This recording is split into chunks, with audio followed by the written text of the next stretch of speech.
ខ្ញុំយល់ឃើញថាសកម្មភាពរបស់លោកជំទាវគឺមានសកម្មភាពមួយល្អណាស់ណានៅក្នុងការបំពេញតួនាទីជាប្រធានកាកបាទក្រហមកម្ពុជាដោយខ្ញុំបាទឃើញថាសកម្មភាពរបស់គាត់គឺបានចុះផ្ទាល់ទៅលើការជួយទៅលើជនរងគ្រោះឬក៏ជនដែលមានការខ្វះខាតក្នុងជីវភាពរបស់គាត់ហើយឃើញសកម្មភាពនេះគឺគាត់បានចុះផ្ទាល់នៅក្នុងទីកន្លែងដែលកើតមានបញ្ហាតែម្ដងទៅនឹងអ្នកដែលមានគ្រោះធម្មជាតិណាដែលប៉ះពាល់ទៅលើទឹកជំនន់ដោយប៉ះពាល់ទៅដោយដូចថាមានអគ្គិភ័យឆេះផ្ទះអីហ្នឹងខ្ញុំឃើញថាពេលខ្លះឃើញថាគាត់មិនបានចុះផ្ទាល់ប៉ុន្តែឃើញថាសហការីរបស់គាត់គឺបានធ្វើសកម្មភាពនឹងផ្ទាល់ទៅដល់ដៃប្រជាពលរដ្ឋដែលមានគ្រោះថ្នាក់នៅក្នុងជីវភាពរស់នៅរបស់គាត់ផ្ទាល់បាទខ្ញុំបាទយល់ថាសកម្មភាពកាកបាទក្រហមកម្ពុជានៅពេលសប្តាហ៍ថ្ងៃនេះក៏ដូចជាកន្លងមកដែរខ្ញុំយល់ឃើញថាសកម្មភាពមនុស្សធម៌របស់កាកបាទក្រហមបានជួយរំលែកទុក្ខទៅដល់ទុក្ខលំបាករបស់ជនរងគ្រោះបានទាន់ពេលវេលាដូចជាករណីខ្ញុំតែងតែសង្កេតឃើញក្រោយពេលភ្លើងឆេះផ្ទះក្រោយពេលទឹកជំនន់យើងឃើញសកម្មភាពហើយនឹងយើងឃើញវត្តមានរបស់កាកបាទក្រហមកម្ពុជានៅទីនោះហើយលើសពីនេះទៅទៀតខ្ញុំក៏សង្កេតឃើញសកម្មភាពមួយចំនួនទៀតដែរដែលតាក់ទងទៅនឹងខាងកាកបាទក្រហមដែលបានជួយទៅដល់ផ្នែកសុខភាពនៅមូលដ្ឋានសុខភាពស្ត្រីហើយនិងសុខភាពកុមារសកម្មភាពមួយចំនួនទៀតដែរដែលខ្ញុំយល់ថាជាសកម្មភាពល្អនៅក្នុងសង្គមខ្មែរគឺខ្ញុំឃើញសកម្មភាពដែលបានចុះទៅជួយយុទ្ធជនពិការហើយនិងក្រុមគ្រួសារយុទ្ធជនពលីចានាងខ្ញុំយល់ថាសកម្មភាពកាកបាទក្រហមកម្ពុជាពេលបច្ចុប្បន្នគឺជាសប្បុរសធម៌ចាដែលគាត់ចុះជួយទៅដល់ប្រជាពលរដ្ឋដែលមានការលំបាកដូចជាទឹកជំនន់គ្រោះរាំងស្ងួតអគ្គិភ័យជាដើមចាទាំងអស់នេះហើយគឺជាសកម្មភាពមួយក្នុងការចែករំលែកទុក្ខលំបាកក៏ដូចជាការលើកទឹកចិត្តជំរុញឲ្យប្រជាពលរដ្ឋដែលគាត់ជួបផលលំបាកទាំងអស់នោះមានកម្លាំងចិត្តក្នុងការតស៊ូរស់នៅបន្តទៅទៀតចាខ្ញុំយល់ថាលោកជំទាវបណ្ឌិតវណ្ណនីហ៊ុនសែននឹងមានភាពប៉ិនប្រសប់ក្នុងការដឹកនាំកាកបាទក្រហមដោយសារលោកជំទាវបានចុះផ្ទាល់ពេលដែលមានគ្រោះមហន្តរាយអញ្ចឹងសូម្បីតែលុយទឹកលុយផោកក៏លោកជំទាវនៅតែកាត់តស៊ូក្នុងការផ្ដល់រង្វាន់ដល់ជាអំណោយដល់ប្រជាពលរដ្ឋដែរចាហើយសប្តាហ៍ថ្ងៃនេះមានយុវជនស្ម័គ្រចិត្តកាកបាទក្រហមណាដែលការគាត់ស្ម័គ្រចិត្តជួយការងារផ្សេងៗនៅក្នុងសង្គមការងារសប្បុរសធម៌ហើយយល់យ៉ាងណាដែរចំពោះសកម្មភាពរបស់គាត់ចានេះខ្ញុំយល់ឃើញថាសកម្មភាពរបស់យុវជនកាកបាទក្រហមកម្ពុជាបច្ចុប្បន្ននេះគឺគាត់ជាគំរូមួយដ៏ល្អសម្រាប់យុវជនយុវតីរបស់កម្ពុជាគឺគាត់ខំលះបង់ទាំងកម្លាំងកាយទាំងកម្លាំងចិត្តធ្វើយ៉ាងណាដើម្បីជាគំរូសប្បុរសធម៌ដល់ប្រជាពលរដ្ឋកម្ពុជាជាច្រើនហើយផ្សេងទៀតដែរដែលជួយ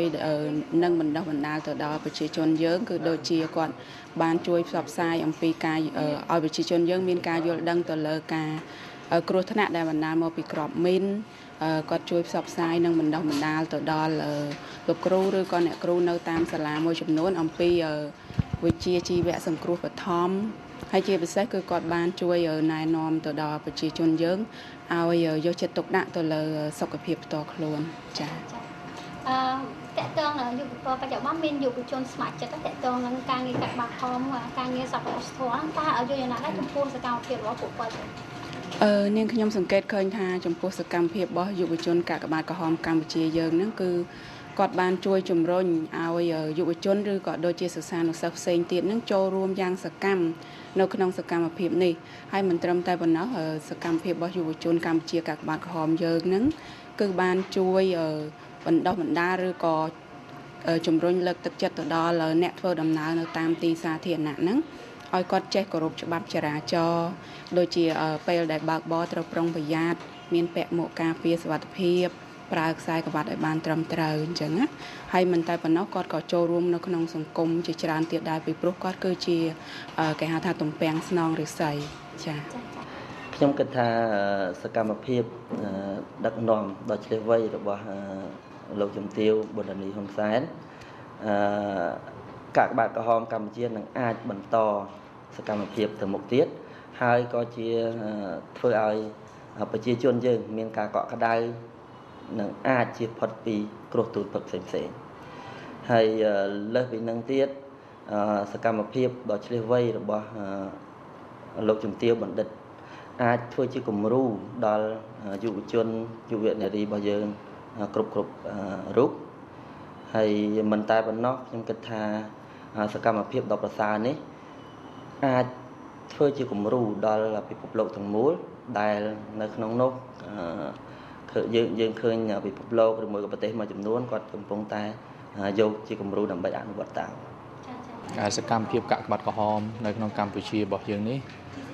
កាលពីមុនប៉ុន្តែបើយើងនិយាយពីមុនយើងត្រូវគិតថាតើក្នុងទសវត្សរ៍មុនឬក៏ពីទសវត្សរ៍មុនប៉ុន្តែខ្ញុំចាប់អារម្មណ៍ឃើញថាចាប់ពីមួយទសវត្សរ៍ចុងក្រោយនេះខ្ញុំឃើញថាសកម្មភាពកាកបាទក្រហមហាក់ដូចជាមានភាពមមាញឹកខ្លាំងនៅក្នុងសកម្មភាពមួយចំនួនដែលខ្ញុំមើលឃើញលេចធ្លោគឺ3សំខាន់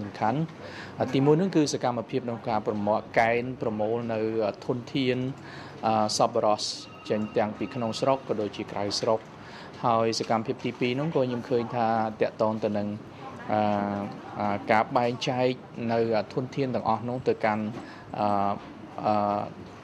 គោលដៅដែលត្រឹមត្រូវដែលយើងគិតថាជាមនុស្សដែលស្ថិតនៅក្នុងស្ថានភាពក្រីក្រដែលលំបាកប្រឈមជាមួយនឹងឧបសគ្គផ្សេងៗគ្រោះធម្មជាតិទាំងអស់នោះខ្ញុំសង្កេតឃើញថាកាកបាទក្រហមបានដើរតួនាទីយ៉ាងល្អ